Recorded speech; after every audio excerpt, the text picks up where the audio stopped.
PR এমন কোনো কঠিন বিষয় না যেটা মানুষের অজানা কিছু, যেখানে বাংলাদেশের মানুষকে চাপিয়ে দেওয়া হলো ইভিএমের মতো একটা সেই প্রসঙ্গটি আসলে হলো যে এই মুহূর্তে জনগণ কিংবা আমার নাগরিকরা বা ভোটাররা প্রস্তুত কিনা এই পদ্ধতি গ্রহণ করার জন্য। আমি বলছি এমন কঠিন বিষয় না যে বিষয়টার জন্য নাগরিক প্রস্তুত না, যেখানে এটা নিয়ে একটা জনমত জরিপ জানেই না। আমি বলছি কি, যদি মানুষ জানেই না পিআর কি, মানুষ যদি, আমরা তো গ্রামে গঞ্জে ঘুরছি, আমরা কোথাও তো সবাইকে জিজ্ঞেস করছি, তারা তো বলছে পিআর কি খায় না পিআর আপনার গোসল করে, এটা এরকম উত্তর দেয়। এটা হলো গ্রামের জনগণের উত্তর। আমি মনে করি গ্রামের জনগণের উত্তর। প্রিন্স ভাইয়ের মতো একজন সুশিক্ষিত রাজনীতিবিদ যখন বলে যে পিআর খায় না, এটা আমার উত্তর নয়, গ্রামের মানুষের উত্তর। ৭১% মানুষ যখন পিআর এর পক্ষে ভোট দিল, এটা কি বলে? নো, এটা আপনারা করিয়েছেন, বিজ্ঞান ভিত্তিক এই জরিপ হয় নাই। এটা ৭১% মানুষ, একটা জরিপে ৭১% মানুষ পিআর এর পক্ষে ভোট দিল না। এই জরিপ নাকি আবার আপনারা করিয়েছেন? এটা জরিপ কি আমাদের জামাত ইসলাম করিয়েছে? উনি বলছেন, আপনি বলেন না এটা কি জামাত ইসলাম করিয়েছে? জামাত ইসলাম করছে কিনা? ২ নাম্বার হলো পৃথিবীর ৯১টা দেশে যেই পদ্ধতিটা চালু আছে, হ্যাঁ, এটা পিআর এর এর দিক থেকে পার্থক্য থাকতে পারে, ধরনের ভিন্নতা আছে, কিন্তু ৯১টা দেশে এটার জনপ্রিয় পদ্ধতি এবং একটা গ্রহণযোগ্য পদ্ধতি বিধায় তো সেখানে এটা চালু আছে। আমরা বিগত ৫৪ বছরে যেই পদ্ধতি দিয়ে নির্বাচন করে এসেছি, এই নির্বাচন সম্পর্কে আমরা সবাই জানি যে এই নির্বাচনে যে পেশি শক্তির ব্যবহারটা হয় নির্বাচনকালীন সময়, এখানে যে কালো টাকার ব্যবহারটা যে হয়, সকল ভোটারদের যে মতের প্রতিফলনটা ঘটে না। কেন ঘটে না? আমি ধরে নেন যে আমি ১,২০,০০০ ভোটে আমি নির্বাচিত হলাম, আর আরেকজন যিনি পরাজিত হলেন তিনি ১,১৫,০০০ ভোট পেলেন। ১,১৫,০০০ ভোটারের ভোটটা কিন্তু বিফলে গেল, তার ভোটটা কিন্তু কাজে লাগলো না। কিন্তু পিআর এমন একটা সিস্টেম যে সকল ভোটের মতের প্রতিফলনটা করছে। তাহলে আমাকে বলতে দেন, বলতে দেন। এরপরে হলো বর্তমান যে নির্বাচন পদ্ধতিতে যে ৫৪ বছর ধরে আমরা নির্বাচন করে আসছি, আজকে শেখ হাসিনা ফেসিবাদী হওয়ার সুযোগটা কেমনে পেল?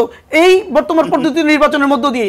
কারণ যখন বর্তমান পদ্ধতি নির্বাচনের মধ্য দিয়ে তারা একক সংখ্যাগরিষ্ঠতা পেয়ে গেল, একক সংখ্যাগরিষ্ঠতা পাওয়ার কারণে তারা নিজেদের মতো করে সংবিধানকে কাটছাট করে নিজেদের মতো করে বানিয়ে ফেললো, এবং এভাবেই কিন্তু ১৪ বছর তারা দুঃশাসন পরিচালনা করে। যদি পিআর পদ্ধতি নির্বাচন হয় তাহলে এককভাবে কেউ সংখ্যাগরিষ্ঠতা পাবে না। সামনে ঐক্যমত্য কমিশনের যে আলোচনা, আপনারা কি যাবেন? না, ঐক্যমত আমরা তো আলোচনাও চালিয়ে যাচ্ছি, আমরা তো আলোচনা একসাথে দুইটা কিভাবে হবে ভাই? অবশ্যই না না, আপনি যদি এই পিআর পদ্ধতি বা এই জুলাই সনদের প্রসঙ্গ নিয়ে আন্দোলন করেন, তখন সেটি তো ঐক্যমত্য কমিশনের এই স্ট্রাকচারকেই চ্যালেঞ্জ করা। তা আপনি আন্দোলনে থাকবেন, আন্দোলনও করবেন, আবার আলোচনায় যাবেন। এটা একটা রাজপথের আন্দোলন বা কর্মসূচিটা একটা গণতান্ত্রিক চর্চা, যেখানে আলোচনার টেবিলে চলছে। সেই প্রশ্ন করি আপনাকে, না না, আমরা প্রশ্ন নেন ভাই, এই আন্দোলনটা কার বিরুদ্ধে? সরকারের বিরুদ্ধে না কার বিরুদ্ধে? না, আমরা কারো বিরুদ্ধে বলছি না, আমরা বলছি দাবি আদায়ের জন্য একদিকে আমরা কার কাছে উপস্থাপন করছেন? সরকারের কাছেই।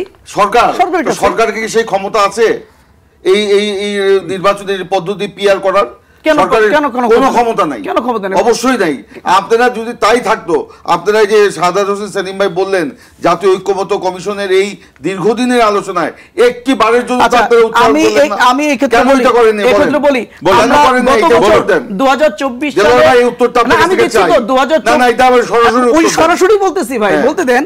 2024 সালের অক্টোবরে আমরা যখন প্রেস ব্রিফিং করে আমাদের 41 দফা, না না, আপনারা ঐক্যমত্য কমিশনে কেন করেন নাই? 41 দফা যখন আমরা পেশ করলাম, সেই 41 দফার মধ্যে আমাদের পিআর ছিল। আরে ভাই, আমরা যখন এটাকে 41 না না, গত বছর আরে ভাই, আপনারা ঐক্যমত্য কমিশনে এত কথা বললেন, এই কথাটা বললেন না। ঐক্যমত্যের কমিশনে আমাদের যখন সংস্কারের প্রস্তাবনা, সেখানেও পিআর পদ্ধতি আছে। কোথায়? না, আপনারা সাদাত হোসেন সেলিম ভাই কি কথা বলছেন? সাদাত হোসেন সেলিম ভাই কি কথা বলছেন? তাহলে আমরা আমাদের যে সংস্কার প্রস্তাবনা, সেই প্রস্তাবনার মধ্যে আমরা দেখেছি, আমরা তো টেলিভিশনে লাইভ দেখেছি, সেখানে তো আমরা কোথাও দেখি নাই জামাত ইসলামী সেখানে 41 দফা সংস্কার প্রস্তাবনা, 41 দফা নাই। না না, প্লিজ দেলোয়ার ভাই, আমি একটু এক মিনিট বলতে দেন।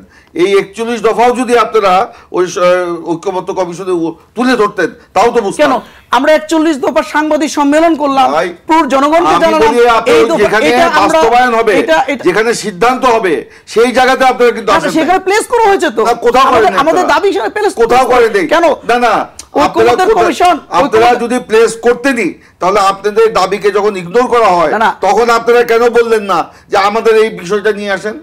ঐক্যমত্য কমিশনের পক্ষ থেকে যখন একটা কাগজ পাঠানো হলো, এগুলোর কে কে কোন বিষয়ের উপর মানে আপনারা একমত আছেন, কোনটা না, সেই জায়গাতে স্পষ্ট করে আমরা দিয়ে দিয়েছি।